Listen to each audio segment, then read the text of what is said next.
పార్టీలకు అతీతంగా అభివృద్ధి కార్యక్రమాలు చేపట్టడమే తెలంగాణ రాష్ట్ర ప్రభుత్వ లక్ష్యమని మాజీ మంత్రి ఖైరతాబాద్ ఎమ్మెల్యే దానం నాగేందర్ పేర్కొన్నారు. ఇక హిమాయత్ నగర్ డివిజన్లో దాదాపుగా 95 లక్షల రూపాయల నిధులతో చేపట్టిన సీసీ రోడ్ల నిర్మాణం పనులకు శంకుస్థాపన చేశారు. తెలంగాణ రాష్ట్రం ఏర్పడిన తర్వాత అన్ని నియోజకవర్గాల్లో అభివృద్ధి కార్యక్రమాలు చురుకుగా కొనసాగుతున్నాయని తెలిపారు. అభివృద్ధి సంక్షేమ కార్యక్రమాలు అమలు చేయడం కోసం ఎన్ని నిధులైనా కేటాయించడానికి తమ ప్రభుత్వం వెనకాడదని స్పష్టం చేశారు.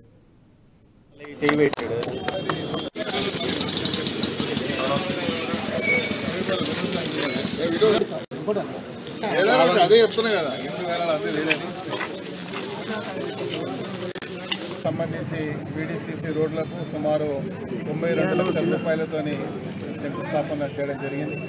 ఈ కార్యక్రమానికి స్థానిక కార్పొరేటర్ గౌరవనీయులు మహాలక్ష్మి రమణ్ గౌడ్ గారు, అదేవిధంగా డీసీ గారు మరి వేణుగోపాల్ గారు, అదేవిధంగా ఈ గారు శంకర్ గారు, అదేవిధంగా డీజీఎం మన సందేశ్వరరావు గారు, అదేవిధంగా మహేందర్ రెడ్డి గారు, వారితో పాటు టీఆర్ఎస్ మిగతా పార్టీ నాయకులందరూ కూడా పాల్పంచుకున్నారు. వారికి ధన్యవాదాలు తెలియదు. ఈరోజు ఈ యొక్క సివరేజ్ లైన్స్ అనేది ఉన్నటువంటి సమస్యను పరిష్కరించడానికి ఇప్పుడే